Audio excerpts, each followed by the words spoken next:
Pensioner हो जाए सावधान, साइबर अपराध पेंशन स्कीम के जरिए कर सकते हैं आपके जीवन भर की कमाई पर हाथ साफ। ऐसे रखें खुद को सुरक्षित।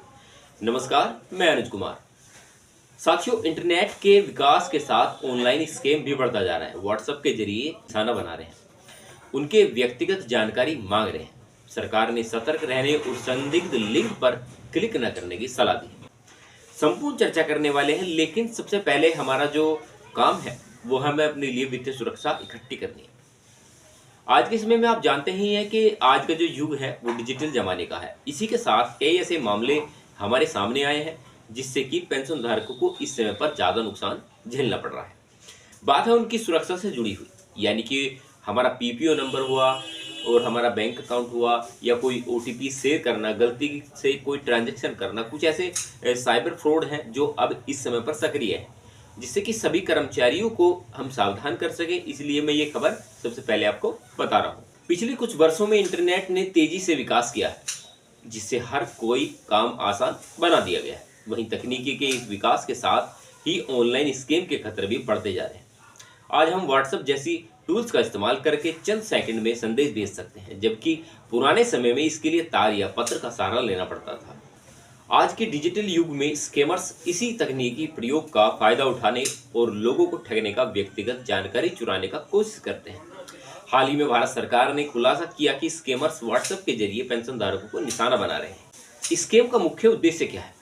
यह स्कैम खासकर उस समय सामने आया जब पेंशन धारकों को अपने जीवन प्रमाण पत्र जमा करने का समय नजदीक आ रहा था। इस स्कीम में स्कैमर्स फर्जी मैसेज भेजकर पेंशन धारकों से कहते हैं कि वे अपने जन्म प्रमाण पत्र या जीवन प्रमाण पत्र अपडेट करने की आवश्यकता है, या नहीं तो उनका जो पेंशन है वो रुक जाएगा। स्कैमर्स की कार्यप्रणाली के बारे में बात करते हैं। स्कैमर्स व्हाट्सएप के जरिए मैसेज भेजते हैं और खुद को सरकारी अधिकारी बताते हैं।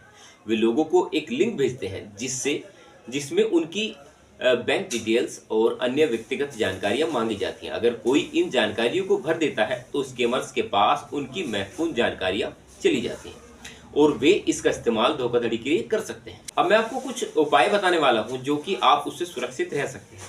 व्हाट्सएप पर आए किसी भी संदिग्ध लिंक पर क्लिक न करें। अपना व्यक्तिगत जानकारी जैसे बैंक अकाउंट डिटेल्स या ओटीपी या पीपीओ नंबर किसी के साथ शेयर न करें। अपने पेंशन संबंधी किसी भी काम के लिए सीधे बैंक या संबंधित सरकारी वेबसाइट का ही इस्तेमाल करें। किसी भी संदिग्ध मैसेज को तुरंत शिकायत pension national cyber crime report को पोर्टल करें। एनसीआरपी या स्थानीय पुलिस स्टेशन में शिकायत करें। इस तरह इंटरनेट की विकास यात्रा के साथ बढ़ते स्कैम के खतरे के बीच सतर्क रहें और सुरक्षित रहें। उपाय करना जरूरी है। पेंशन भोगियों को मिलेगा 14 दिन के बोनस का हक। 53% डीए के साथ 4 बढ़िस होगा। केंद्रीय कर्मचारियों को एक तरफ जहां साल में एक बार इंक्रीमेंट का फायदा मिलता है, उसके साथ से दिवाली बोनस का तोहफा भी मिलता है। वहीं पे पेंशन भोगियों को ना तो इंक्रीमेंट मिलता है और ना ही बोनस। इनका फायदा कैसे मिलेगा? लेकिन अब पेंशन भोगियों के लिए 4 बड़ी खुशखबरी आ चुकी है। अब पेंशन भुगतान की तिथि में बदलाव किया गया है। पेंशन का भुगतान होगा 25 तारीख को। अक्सर ऐसा देखा गया है कि पेंशन भोगियों को समय पर पेंशन का भुगतान नहीं हो पाता। उनकी खुद की पेंशन मिलने में लेट लपेट होती जाती है, जिससे कि पेंशन भोगियों को काफी परेशानियों का सामना भी करना पड़ता है। और उसी परेशानी को देखते हुए डीओपीडब्ल्यू ने एक आदेश जारी किया है, जिसमें कहा गया कि पेंशन मिलने में देरी नहीं होनी चाहिए। हर महीने की 25 तारीख को पेंशन भोगियों के खाते में रकम जमा हो जानी चाहिए। अगर ऐसा नहीं होता तो बैंक के खिलाफ कड़ी कार्रवाई की जाएगी। रेलवे से सेवानिवृत्त कर्मचारी जिनकी उम्र 70 साल या उससे ऊपर है, अब ऐसे पेंशन भोगी रेलवे के एसी कोच में सफर के दौरान अपने साथ एक सहायक ले जा सकेंगे। उसकी जानकारी के लिए बता दूं कि यह सुविधा पेंशन भोगियों को बहुत पहले से मिल रही थी, लेकिन जो सहायक होते थे वे एसी कोच में पेंशन भोगी के साथ नहीं जा पाते थे। उनको स्लीपर क्लास में सफर करना पड़ता था। लेकिन अब केंद्र सरकार ने बहुत ही बड़ा फैसला लिया है, जिससे कि पेंशन भोगियों को काफी राहत मिलेगी। इसी के साथ साथ 53% डीए का ऐलान भी किया गया है। पेंशन भोगियों को तब झटका लगा जब 9 तारीख को केंद्र कैबिनेट की बैठक में महंगाई भत्ते में बढ़ोतरी का ऐलान नहीं किया गया। पेंशन भोगियों को उम्मीद थी कि इस बैठक में महंगाई भत्ते में बढ़ोतरी का ऐलान किया जाएगा, लेकिन केंद्रीय मंत्री अश्विनी वैष्णव ने केवल बोनस का ऐलान किया। ऐसे में लाखों पेंशनरों के माथे डीए को लेकर चिंता में साफ दिखाई दी। लेकिन अब घबराने की जरूरत नहीं है। महंगाई भत्ते का कैबिनेट नोट तैयार कर लिया गया है। अगली बैठक जो होगी उसमें निश्चित ही इस भत्ते का जिक्र किया जाएगा। कर्मचारियों को जहां बोनस का भुगतान किया जाता है, वहीं पर पेंशन भोगियों के साथ भेदभाव किया जाता है। उसी को लेकर भारत पेंशन भोगी समाज ने सरकार से मांग की कि पेंशन भोगियों को भी बोनस का भुगतान किया जाना चाहिए, क्योंकि वह भी कभी कर्मचारी थे और सरकार में योगदान दिया है। ऐसे में उनके योगदान को देखते हुए पेंशन भोगियों को भी बोनस देने का प्रावधान किया जाना चाहिए। कर्मचारियों को जितना दिया जा रहा है उतना न दीजिए, लेकिन आधा बोनस का भुगतान होना चाहिए। केंद्र सरकार से गुजारिश है कि वह इस मुद्दे को समझे, पेंशन भोगियों के साथ होने वाले इस भेदभाव को खत्म करे। केंद्र सरकार के कर्मचारियों और पेंशनरों के लिए अच्छी खबर हो सकती है। सरकार जल्द ही महंगाई भत्ते डीए और महंगाई राहत डीआर में बढ़ोतरी का ऐलान करने वाली है। वर्तमान में केंद्र सरकार के कर्मचारी और पेंशनरों को 50% डीए और डीआर मिल रहा है।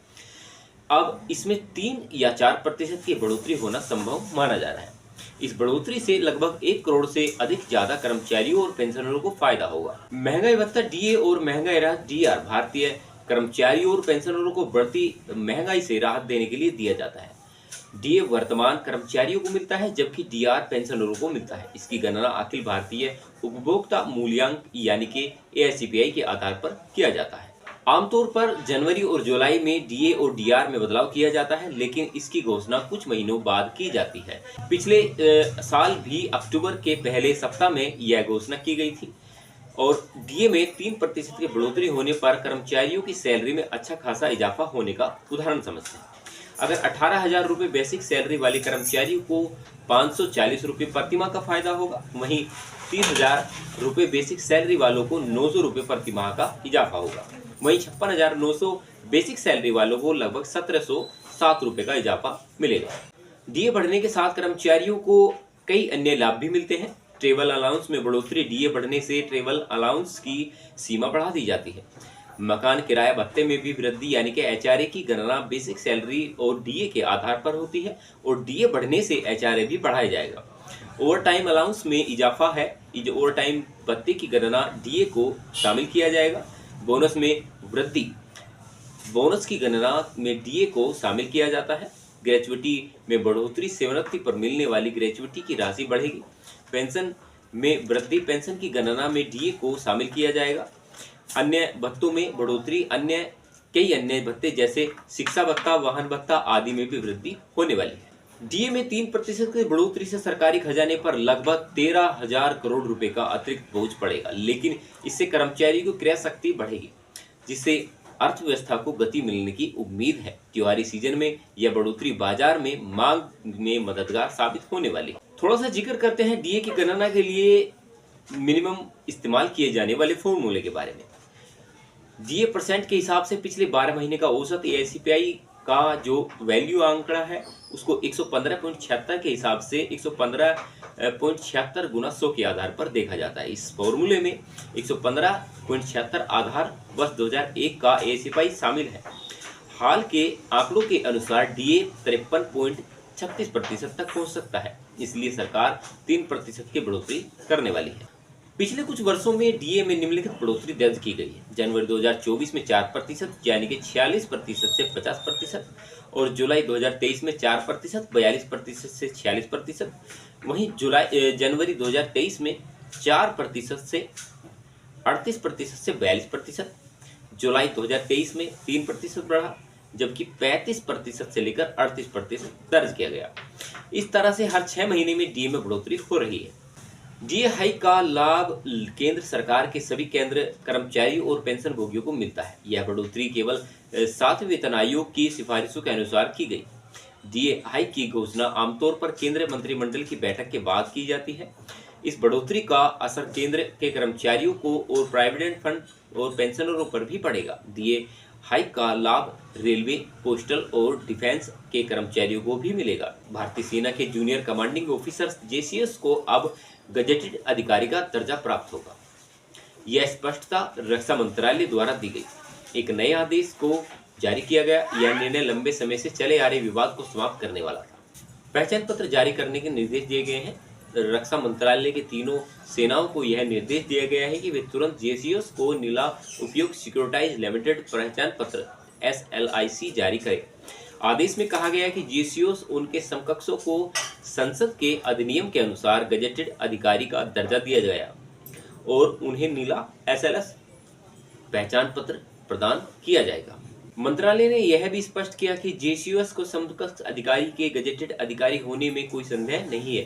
पूर्व के आदेशों के उलट इस नए आदेश ने यह संदेह समाप्त कर दिया और नीले रंग के SLIC को तुरंत जारी करने के निर्देश दिए गए। पहले के आदेश का उल्टावा। यह आदेश 14 जून को एक आदेश का उल्टावा है जिसमें कहा गया कि जेसीओएस को गजेटेड अधिकारी नहीं माना जाएगा। उस समय मंत्रालय ने यह निर्णय लिया कि जेसीओएस को नीला SLIC पहचान पत्र जारी करने का कोई उचित कारण नहीं है। इसके साथ ही NPLB प्रदान करने की भी पुनर्विचार न करने की बात कही गई।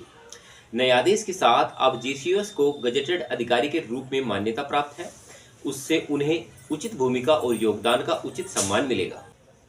साथियों, जो भी बातें मैंने आपको बताने का प्रयास किया वो कहीं ना कहीं इस मकसद से बताया ताकि आप लोगों को ये जानकारियां खासकर मिलनी चाहिए। पहले बताया मैंने आपको, पहले बात की हमारी सुरक्षा को लेकर कुछ ऐसी जानकारियां हैं जो कि अभी हम कर्मचारियों को मिलनी जरूरी है।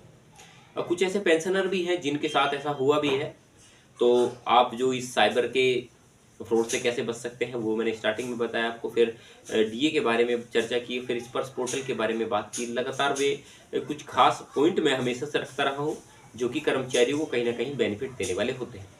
साथियों, अगर आपको लग रहा हो कि ये वीडियो जो है वो शेयर करने लायक है, आपके जो मित्र हो जिनको ये खबर मिलनी जरूरी है उनको ये वीडियो जरूर शेयर करना।